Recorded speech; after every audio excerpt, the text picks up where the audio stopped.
Eye News at 6. Eagle Eye TV has done a great job. And welcome to Eagle Eye News at 6. We are just having a great time here in Auburn, Alabama. The party is not over yet. Eagle Eye TV, Auburn's news leader.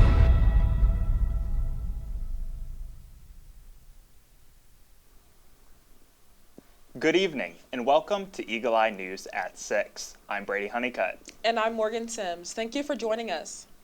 Tonight's top story follows the East Alabama Food Bank and the opening of a new community market for the Auburn-Opelika area. Eagle Eye's Lucas Hazelrig has the story. A new community market is on the way to the Auburn-Opelika area, courtesy of the Food Bank of East Alabama.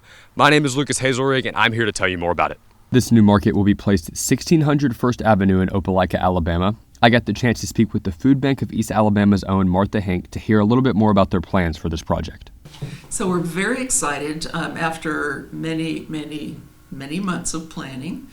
We are actually getting close to groundbreaking. So ground has been, as I said, we purchased the land in Opelika. The land has been cleared, trees have been cut down, and on Monday, the 24th of this month, we'll actually be having our groundbreaking, so that will get this thing started out.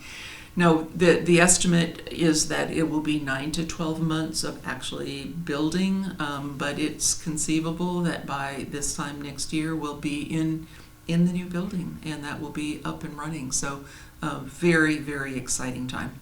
Roughly 1 out of every 6 Alabama residents are food insecure, and according to Feeding America, in 2023, the food insecurity rate in Lee County was 13.4%, and in 2024, that number grew to 15.6%. Because of this, now is the obvious time for a new community market, as the current location sits at just under 5,000 square feet, compared to the new building, which will be at around 15,000 square feet. With that much space comes the need for even more volunteer help. Coordinator for the Food Bank of East Alabama, Cindy Duff, spoke about the importance and impact of volunteering at your local community market. We rely heavily on volunteers. We have 60 volunteers that will come in Monday through Saturday to fill different positions at the market. They could be sitting at the front desk, making appointments, interviewing our shoppers. They are taking positions at the front, checking out shoppers. So we heavily rely on the volunteers. Without them, we would not be able to function the way we do. I was amazed by the commitment and passion for giving back to the community that all of these contributors shared. Here's Miss Elsie Lott of the Food Bank of East Alabama, as she was gracious enough to tell me a little bit about her story. I started here with the Food Bank at the community market 2003, and so we're here until 2019 before I suffered from 2 strokes, and it took me out for a little while, and I had to retire, and that was during the time that we had COVID, and so I was out for a couple of years, and because this is a love that I have for community market, love for the people, and so they allowed me to come back and to work part-time, and that's why I'm here, because you got to be compassionate and you got to have the love for the people, and that's what I have here. And feeding the people and having a rapport with them and just being compassionate, and that's why we're here. That's what community market is all about, meeting the needs of the people in our community. For Eagle Eye TV, I'm Lucas Hazelrig. Thanks, Lucas. This past Wednesday, March 19th, was the distribution of the newest Auburn Plainsman issue. Students could grab one from the various racks on campus or on the Haley Concourse at 10 a.m. This issue is the sports edition, which was inspired by the Auburn men's basketball team's 8-week run at number 1. The Plainsman team highlighted both these historic accomplishments of Auburn's beloved basketball team, as well as recognized lesser-known sports such as golf and equestrian. This issue serves to show the Auburn family and beyond how much of an everything school we really are. When asked why she thinks the Plainsman is important to the Auburn family, Plainsman newsletter editor Brichelle Brooks had a clear answer.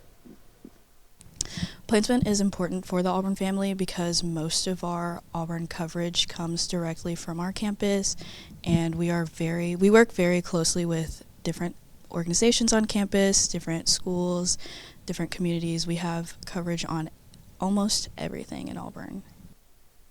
Women's History Month is every month for Generation Action, as their mission to foster greater sexual health and awareness while also fighting for reproductive rights. Every week, Generation Action provides free Plan Bs and condoms free of judgment through concourse tabling or through contacting their organization. Planned Parenthood Gen Action President Faith Fluker stresses the importance of women in society in her organization's plan to make it known.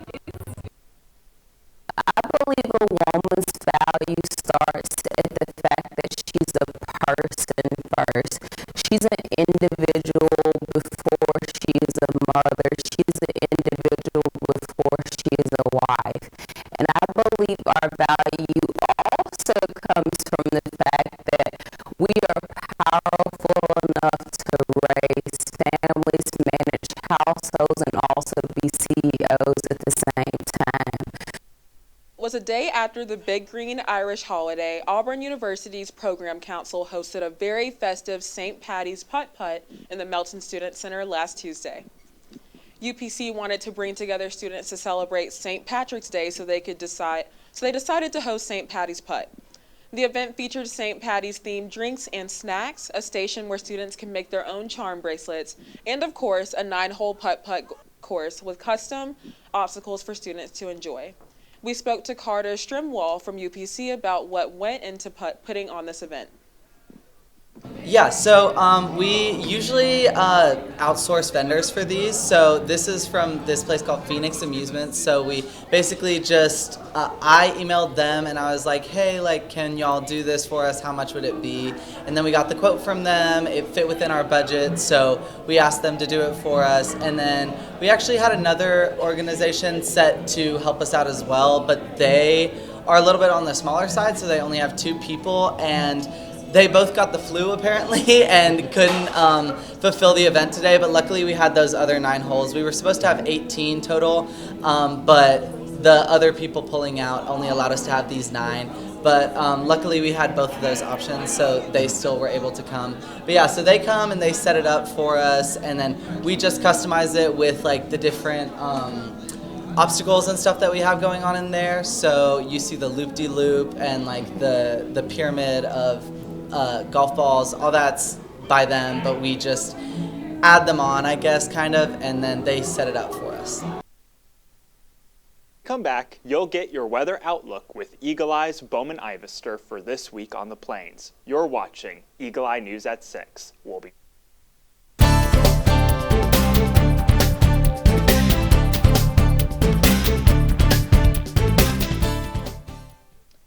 Welcome back to Eagle Eye News at 6. I'm Beauman Ivester. Let's get into our weather outlook for this week on the plains. It was a dreary day here on the plains, but based on the forecast, things are going to start looking up throughout the rest of the week. Tomorrow will be mostly sunny with a high of 78 and a low of 51. Wednesday will be mostly sunny as well with a high of 78 again and a low of 46. Thursday will be sunny with a high of 76 and a low of 49, and Friday will be partly cloudy with a high of 81 and a low of 70. Moving on over into the weekend, Saturday will be partly cloudy with a chance of rain. The high will be 78 and the low will be 61. Sunday, we will see scattered thunderstorms with a high of 82 and a low of 63. That's all I have for you with the weather this week. Stay tuned because when we come back, you'll get a national news update with Brady and Morgan. From Eagle Eye News, I'm Beauman Ivester. We'll be right back.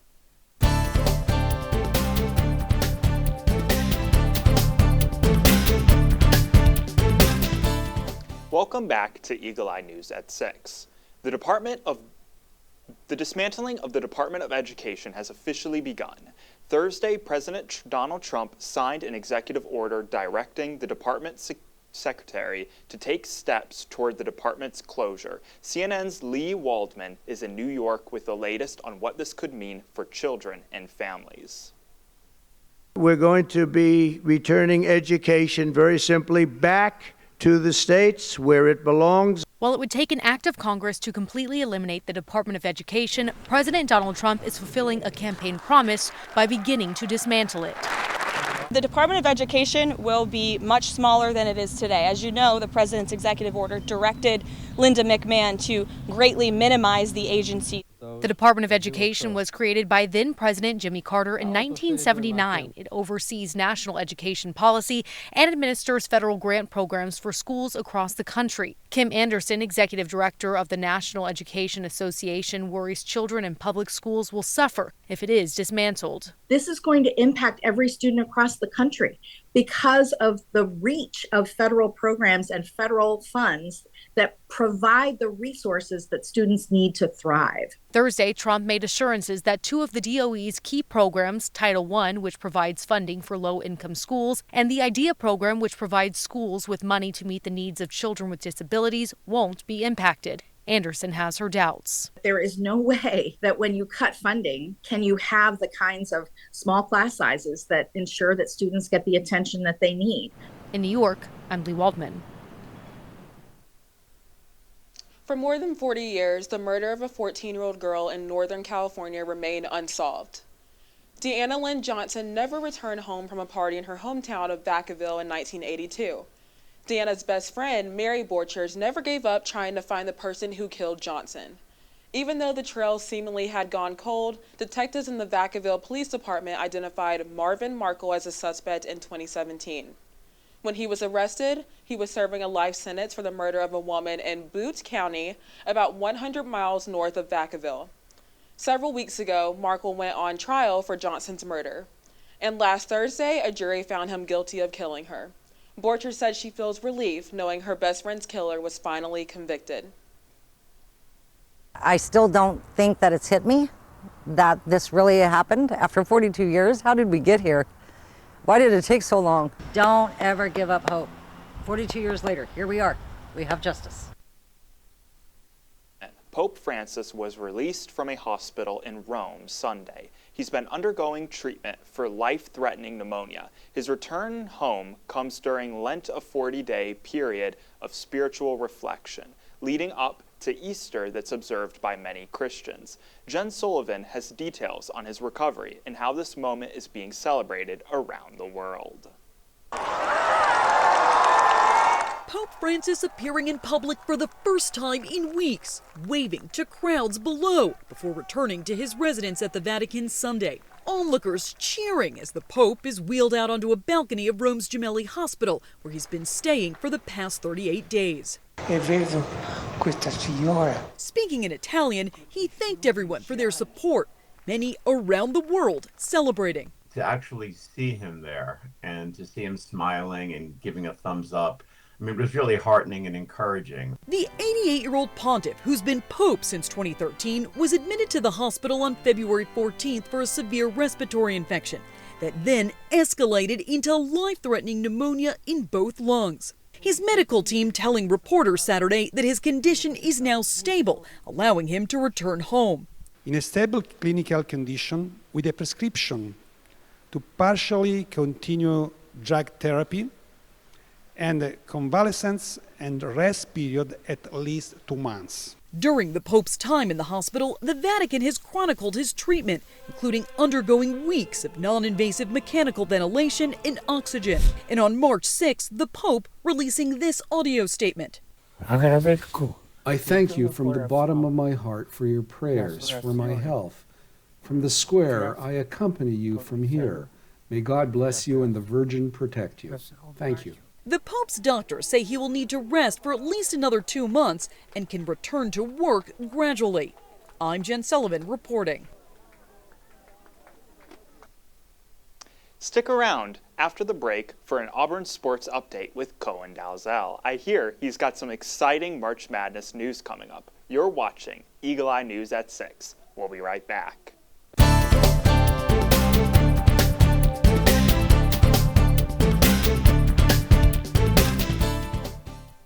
Welcome back to Eagle Eye News at 6. I'm Cohen Dalzell, back to give you a recap on all the biggest news in Auburn sports last week, right here on the Plains. Let's do it. Starting on the court, number 1 overall seed in the NCAA tournament, Auburn is on to the Sweet 16 despite struggling in their round 1 and 2 matchups. The Tigers faced off against 16 seed Alabama State in the first round, pulling away from the Hornets in what was overall a closer game than the final score says, winning 83-63. Auburn drew the ninth-seeded Blue Jays of Creighton in the round of 32, with the Jays' 3-point barrage giving the Tigers trouble in the first half, allowing Creighton to hold a lead into the break. However, Auburn turned it on in the second half and locked in as the Tigers outscored the Jays 47-33 in the half to send Auburn to the Sweet 16, 82-70. Freshman phenom Tahad Pettiford scored 23 points against Creighton, leading the Tigers. Chad Baker-Mazzara had 17, and Denver Jones added 15 in the win as well. Now to the other side of the court in women's basketball. After dismissing coach Johnny Harris at the end of the season, Auburn has finally found their new head coach that will take the reins to start a new era of Auburn women's hoops. The man that takes up the reins, Larry Vickers.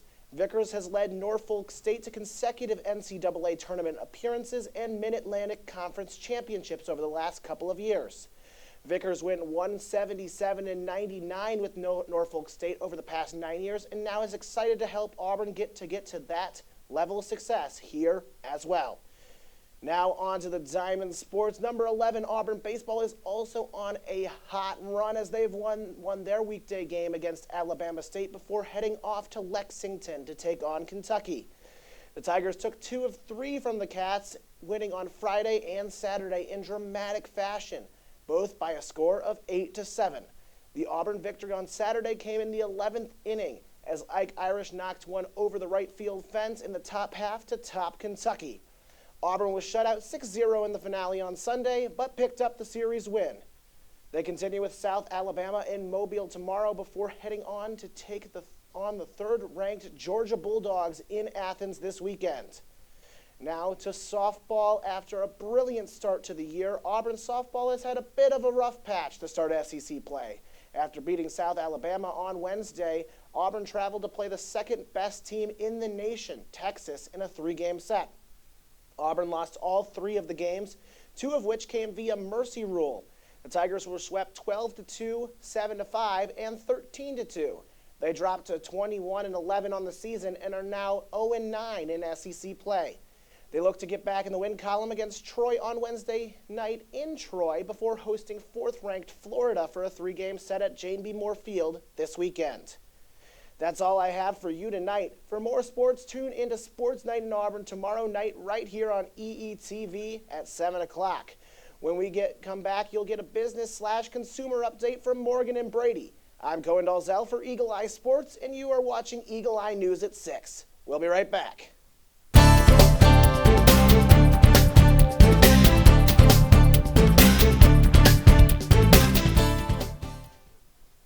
The U.S. Internal Revenue Service is close to finalizing an agreement with the Department of Homeland Security to help locate migrants suspected of being in the U.S. illegally.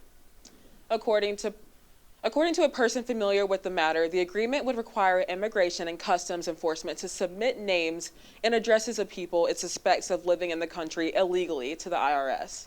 The tax agency, in turn, would then cross-reference and confirm the information. Laws already prohibit improper disclosure of taxpayer information, and it would amount to a major shift by the agency. 2 immigrant rights groups in Chicago sued the Treasury Department and IRS earlier this month.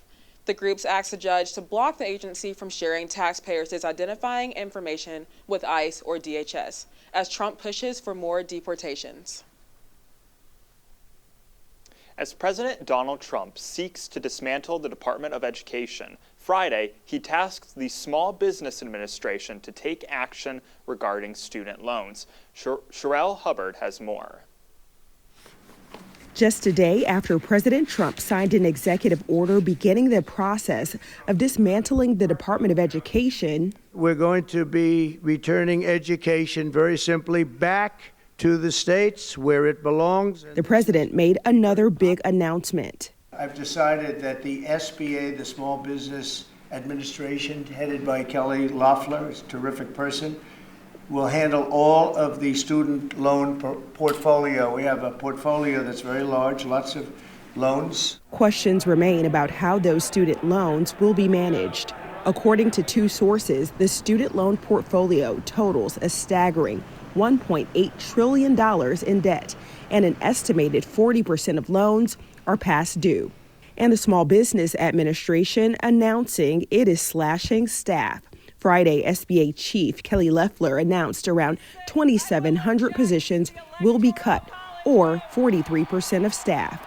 Education is a right. That is why we have to fight. Students rallied outside the Department of Education following Trump's executive order. It's the Department of Education, but what will it be tomorrow? Like, what is the limit to where Trump and Elon will go? How much will they cut? How many lives will they be willing to sacrifice for their own profit and power? I'm Sherelle Hubbard reporting.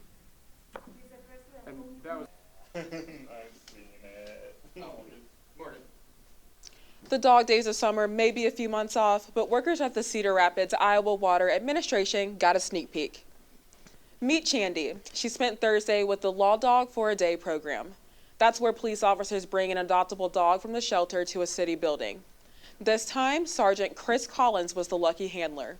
He says it's great for the dogs to get a break from the shelter, and it's good for people to see them in a more natural environment. That's because the stress of a shelter can cause dogs to bark or withdraw. Chandy has been ready for adoption since October and is the shelter's longest resident. Hopefully, that will change very soon. All 6 of the program's previous dogs have been adopted. If you thought that was good, the program seeks to add cats soon. We're out of time, but for more Auburn news, head over to our website, eagleeyeauburn.com, and check out our social media pages. I'm Brady Huneycutt. And I'm Morgan Sims. Thank you for watching, and War Eagle.